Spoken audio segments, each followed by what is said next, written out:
Everyone and very very good morning. कैसे हैं आप सब लोग? आई होप सब अच्छे होंगे। तो मैं आ चुकी हूँ सेट पे। शिकायना इस वक्त स्कूल में होगी। हम तीनों साथ में ही घर से निकले थे, सारा काम फटाफट ख़त्म करके उन लोगों के लिए खाना खुना बना के, क्योंकि जब ये सब चीज़ें हो जाती है मुझे बहुत रिलैक्स फील होता है पूरा दिन। फिर मुझे टेंशन नहीं होता, बस ये होता है कि वो अपना खाना गर्म करेंगे और खाएंगे, दैट्स इट। हाँ, शिकायना थोड़ा सा ढूंढती है घर पर, लेकिन फिर धीरे धीरे वो भी बिजी हो जाएगी अपनी चीज़ों में। सो मैं आ गई हूँ फिर से, और वही अपने फेवरेट सेट पे।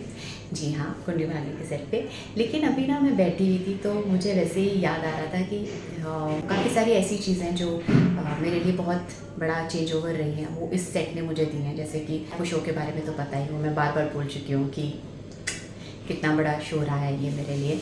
और दूसरा, मैंने जब पहली बार गाड़ी चलाई थी, उससे पहले ना मैंने कभी साइकिल भी नहीं चलाई थी ज़िंदगी में।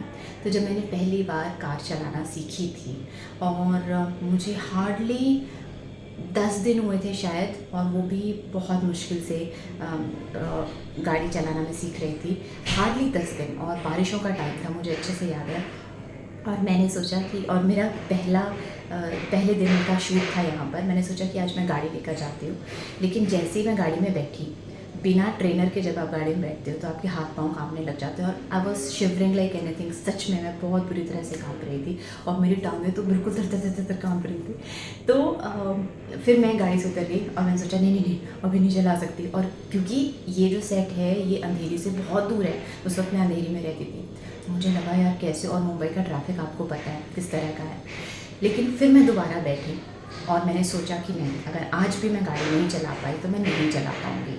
तो मैं पूरी डिटर्मिनेशन के साथ अपनी गाड़ी में बैठी, मैंने गाड़ी चलाई, और सही सलामत सेट तक आई। और हाँ, आते हुए थोड़ी बहुत चीज़ें हो रही थी, जैसे कि मुझे, जब आप कंफ्यूज होते हो ना तो आप चीज़ें भूल जाते हो जो बेसिक भी होती है। तो मुझे ब्रेक पता था, मैं सिग्नल पे खड़ी थी, और मुझे पता था कि ब्रेक लगाना है, पीछे और गाड़ी थी, और मैं पैर से ब्रेक लगा रही हूँ और वो गाड़ी नहीं रुक रही थी, वो पीछे पीछे हो रही है, और लोग सब जगह हॉर्न बजाना शुरू हो गए। मुझे इतना डर लगा। फिर सामने वाले ने मुझे इशारा किया कि मैम हैंड ब्रेक। तो मैंने हैंड ब्रेक, और फिर मैं जब सेट पे आई उसको मैं इतना एम्बेरस फील कर रही थी, और इतना, अब तो हंसी आती है सोच के कि यार मैं हैंड ब्रेक कैसे भूल गई। लेकिन 10 दिन हुए थे चलाते हुए, और साथ में जब ट्रेनर आपके हो गाड़ी में बैठा हुआ, तो आपको नहीं लगता एक्सीलेटर, ब्रेक, इन सब के बारे में इतनी समझ नहीं आती जब तक आप खुद से नहीं चलाते। तो वो मेरे लिए बहुत एम्बेरसिंग था। लेकिन लोग इतने अच्छे थे और इतने सपोर्टिव थे कि सब ने मुझे सपोर्ट किया। जहाँ पे थोड़ा बहुत भी कुछ हो रहा था तो लोगों ने बहुत सपोर्ट किया। बस ये एक चीज़ हुई थी, और एक जगह हल्का सा गाड़ी को टच हो गया था, क्योंकि मैं ब्रेक लगाना, वो स्पीड में थी गाड़ी, और अचानक से वो गाड़ी यहाँ इस तरफ से आई और मुझे नहीं पता चला। और बारिश में बहुत ज़्यादा धुंध सी भी होती है, तो इतना ज़्यादा समझ में नहीं आ रहा था, तो हल्की सी टच हो गई थी। तो ये 2 गलतियाँ मेरे साथ हुई थी। लेकिन उसके बाद से मैं आज तक बहुत स्मूथ ड्राइवर हूँ। हाँ, मैं पहाड़ों में नहीं चला पाती हूँ, मुझे डर लगता है, ऐसा नहीं कि चला नहीं पाती हूँ, बस डरती बहुत हूँ। लेकिन मुंबई में आराम से चला लेती हूँ। लेकिन अभी मैं फ़िलहाल गाड़ी यूज़ नहीं कर रही हूँ, क्योंकि मेट्रो जिंदाबाद, मेट्रो से बहुत इजी हो गया, और पार्किंग का बहुत टेंशन होता है, तो अब मैं गाड़ी को ज़्यादा तवज्जो नहीं देती हूँ। लेकिन ये एक चीज़ थी जिसने मेरा एक पूरा पॉइंट ऑफ व्यू चेंज कर दिया, क्योंकि मुझे हमेशा लगता था कि मैं ड्राइव नहीं कर सकती, बात ख़त्म। लेकिन मैंने ड्राइव किया, और ये बात है 2014 की। 2014 से मैंने गाड़ी ड्राइव करना स्टार्ट किया, और आज तक मैं अच्छे से कर लेती हूँ। तो ये एक बहुत बड़ा चेंज ओवर था। और पहले मुझे एक मूवी मिली थी, और मैं मूवीज़ कभी ट्राई भी नहीं करती थी, लेकिन बस मैं ऐसी रैंडम आ गई थी, और वो मेरा उसमें हो गया था। तो ये कुछ एक चीज़ें हैं, तो मुझे बस याद आ रहा था, तो मुझे आप लोगों के साथ शेयर करना था। सो यस, अभी मैं आ चुकी हूँ सेट पे, और रेडी हो चुकी हूँ, मेकअप एंड हेयर डन। लेकिन अभी ड्रेसअप होना बाकी है, और मेरा सीन थोड़ा सा डिले हो गया है, तो उस वजह से मैं अभी आराम कर रही हूँ। तो मैंने सोचा है कि तब तक मैं कुछ अपने इंस्टा के रील्स और वो सब शूट कर लेती हूँ। अभी मैं अपना काम कर लेती हूँ, और फिर आप लोगों को लेकर चलूँगी अपने साथ सेट पर। तो अभी मेकअप दादा हेयर दी टचअप के लिए आ गए थे और मैं किसी भी सेट पे किसी भी शो में होती हूँ, कुछ भी शूट कर रही होती हूँ तो वहाँ पर स्पॉट दादा, मेकअप दादा, हेयर दी इन लोगों से मेरी सबसे ज़्यादा बनती है। बहुत बातें करती हूँ मैं इन लोगों से और बहुत मज़ा आता है इन लोगों के एक्सपीरियंसेस जान के भी।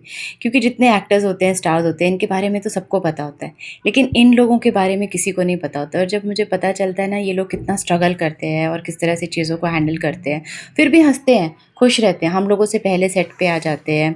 इतने लोगों का और कई लोगों का गुस्सा भी सहन करते हैं, इन पे इतना प्रेशर होता है, वो सब सहन करते हैं, उसके बावजूद इनके फेस पे स्माइल रहती है, खुश रहते हैं। कभी-कभी ये भी बेचारे बहुत थक जाते हैं। So this is my change, my dress, hair भी रेडी है, चेंज भी हो गया है, मेकअप डन, लेकिन अभी तक रूम के अंदर बैठी हूँ और यहाँ लग रही है मुझे बहुत ठंडी।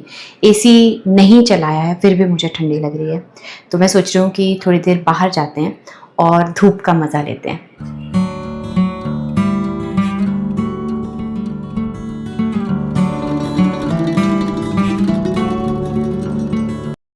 अभी तक मेरा सीन नहीं लगा है बट आई एम रेडी और मैं बहुत ज़्यादा बोर हो रही थी रूम में, तो मैं इसलिए बाहर आ गई हूँ थोड़ा सा घूमने के लिए, क्योंकि अभी ऑलमोस्ट 3:30 हो रहे हैं और मैं सुबह से यहाँ पर हूँ। सुबह से मतलब 9 o'clock मैं यहाँ पर आ गई थी, तो तब से मैं यहाँ पर हूँ। तो अभी काफ़ी डिले हो गया सीन, चेंज भी हो गया है, मेकअप भी डन है, हेयर भी डन है, खाना भी हो गया और उसके बाद मैं बहुत ज़्यादा बोर हो रही थी और वहाँ पर सिग्नल भी नहीं आता है सेट पे कि आप थोड़ा सा टाइम पास कर लो, तो इसलिए मैं इधर आ गई हूँ बाहर। हाँ, और क्या फीलिंग है यार, बार बार मैं यही बोलती हूँ, कितना अच्छा लगता है। आई होप मेरा नेक्स्ट शो जो भी हो वो या तो यहाँ पर हो या तो एक दूसरा सेट है जहाँ पर मैं चाहती हूँ, इन 2 जगह पर हो। I hope, let's see.